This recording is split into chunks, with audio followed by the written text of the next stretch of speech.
অনেক যুবক নবীর সুন্নাহকে ফলো করে নয় বরং কেজিএফ মুভি দেখে দাঁড়িয়ে রাখে। আমি দেখতে পাচ্ছি এখন একটা মুভি বের হয়েছে পুষ্পা নাম। বর্তমান যুব সমাজকে সবচেয়ে বেশি যে বিষয়টি প্রভাবিত করেছে আমার অবজারভেশন থেকে আমি বলছি, এগুলো হচ্ছে তেলুগু মুভি, ইভেন এই সমস্ত হলিউড আর বলিউড মুভি।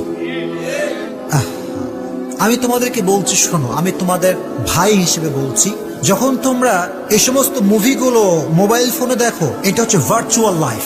ভার্চুয়াল লাইফ, যখন ভার্চুয়াল লাইফ আমি কিছু দেখি আমার চোখের সামনে, আমি দেখছি যে একটা মুভি চলছে, একটা নায়কের ভাব এরকম, চুলের কাটিং একদিকে এরকম আর একদিকে এরকম, তার চশমা, তার স্টাইল, তার হ্যান্ড জেস্টার, তার ফেশিয়াল এক্সপ্রেশন, তার মুভমেন্ট, তার বডি ল্যাঙ্গুয়েজ সব আমি দেখছি।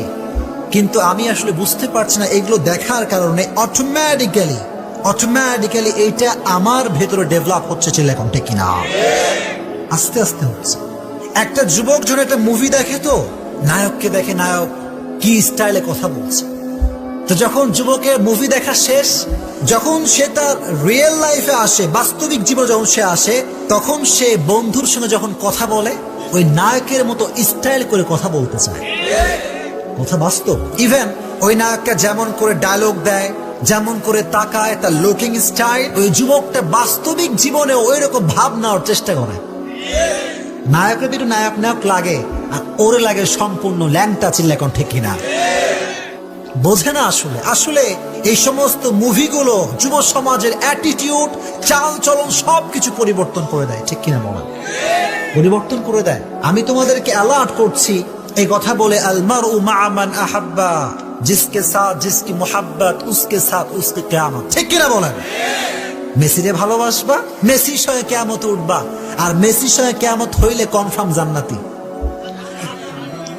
কি কনফার্ম জান্নাতি না কনফার্ম জাহান্নামী? কনফার্ম জাহান্নামী তুমি। ইভেন আমি দেখতে পাচ্ছি এখন একটা মুভি বের হয়েছে পুষ্পা নাম। আজীব একটা অবস্থা। এই যুবকরা, আমার মনে হয় এই সমস্ত লুক, নায়ক যে লুকটা আছে, এটা লুসা আর একটা সাতালের লুক এর চাইতে ভালো মনে হয়, ঠিক কিনা বলেন? সাতাল এগুলো সব, আর যুবকরা মনে করে এরাই আমাদের হিরো। আমি বলবো তোমার মতো ভুলে ভরা যুবক পৃথিবীতে আর কেউ নয়। You are absolutely wrong. Even এখনকার যুবকরা যখন তারা দাড়ি মেইনটেইন করে, অনেক যুবক নবীর সুন্নাহকে ফলো করে নয় বরং কেজিএফ মুভি দেখে দাঁড়িয়ে রাখে। এরকম যুবক নাই? ওয়াই ম্যান, তুমি কেজিএফ মুভি দেখে দাঁড়িয়ে, তোমার লজ্জা লাগে না? তোমাদের লজ্জা লাগা উচিত। আমার দাঁড়িয়ে রাখছে আমি একজনকে সন্তুষ্ট করবার জন্য, ছিল এখন তিনি কে? Set your intention, clear your intention that you are doing everything just to achieve the satisfaction of your Lord. সবকিছুর উদ্দেশ্য একটা, আমি চাই একজনকে, তিনি কে? আমি আল্লাহকে চাই। এজন্য শোনো, একটা কথা বিশ্বাস করো তোমরা, যে আমার নবীর মতো স্মার্ট আর কেউ হতে পারে? আর কেউ হতে পারে? আর আমার নবীর মতো সুন্দর ব্যক্তি পৃথিবীতে আর কেউ কি হতে পারে? যাদের চেয়ে সুন্দর তুমি নবী আমার কামলিহিওয়ালা, ঠিক কিনা? So change your attitude, change your mindset, সব পরিবর্তন করে ফেলো। তোমার অ্যাটিটিউড, তোমার ক্যারেক্টার, তোমার চরিত্র, এটা তামিল কোন মুভি নায়কের মতো হবে না, এটা হবে বিশ্বনবীর মতো, ছিল এখন, ঠিক কিনা? আল্লাহ তৌফিক দান করুক, পড়া আমিন। আর একটা বিষয় বলি, যুবকরা একাই খারাপ কাজ করে না, এটা নিজের বন্ধুর সঙ্গেও শেয়ার করে। মারাত্মক ভুল এইটা, সবচাইতে বড় ভুল। কিছু কিছু যুবক প্রেম কিচ্ছু বোঝে না, বন্ধু বলে তুমি প্রেম বোঝো না, আমার কাছে আসো, আমি হচ্ছি ট্রু লাভার। এরকম যুবক আছে না নাই? কি শুরু হয়েছে এইসব তোমাদের ভিতরে? শোনো, তোমার বন্ধু তোমার সাই পেয়ে যদি কোনো গুনাহ করে, প্রত্যেকটা গুনাহের ভাগিদার তুমি হবা, চিল্লায় কও, ঠিক কিনা? ভাগিদার তোমাকে হতে হবে। ইভেন কিছু কিছু যুবক মুভি একাই দেখে না, বন্ধুরও লিঙ্ক পাঠায়, ঠিক কিনা বলেন? বন্ধু দেখো কি সুন্দর, আর বন্ধুরে এটা পাঠাই দিয়ে জাহান্নামের কনফার্ম টিকিট কাটায়। আল্লাহ আমাদেরকে বোঝার তৌফিক দান করুক, পড়া আমিন। আল্লাহ তামিল মুভি হোক, যে কোনো ফিতনা হোক, আল্লাহ সমস্ত ফিতনার থেকে যুবকদেরকে বাঁচায় দিকে আপনারা সকলেই পড়া আমিন।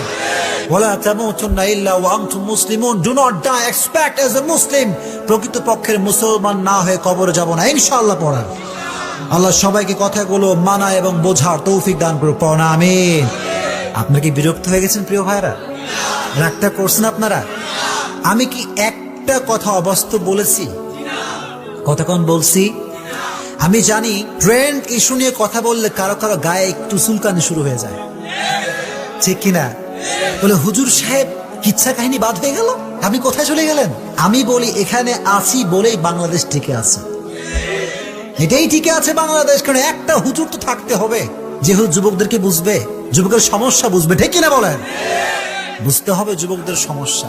এজন্য আমি নিয়ত করেছি, কে রাজি হবে কে নারাজ হবে দেখার সময় নাই, আমাকে সেই কথা বলতে হবে যেটা বর্তমান প্রেক্ষাপট অনুযায়ী হয়, ঠিক কিনা বলেন? আবু তোহা মোহাম্মদ আদনান কি খুব সুর টুর দেয় নাকি? দেয়? সুর নাই, কিন্তু কথা কি বলে? সেটাই বলে যেটা বাস্তবসম্মত কথা। এটাই দরকার। আমরা খালি পারি সুর টুর দিয়ে মাঠ কাঁপায় দিলাম, শ্রোতা কি বুঝলো বক্তা কি বলছে কেউ কিছু জানে না, ঠিক কিনা বলেন? তোমাদের সবাইকে বলছে যুবক, আজ থেকে কোন প্রকার তামিল মুভি দেখবা তোমরা, হিন্দি মুভি দেখবা তোমরা, মোবাইলে কোনো বাজে ভিডিও দেখবা তোমরা? আল্লাহ তৌফিক দান করুক, পড়া আমিন। আল্লাহ সমস্ত যুবককে হারাম কাজ থেকে বাঁচায় দিক, পড়া আমিন।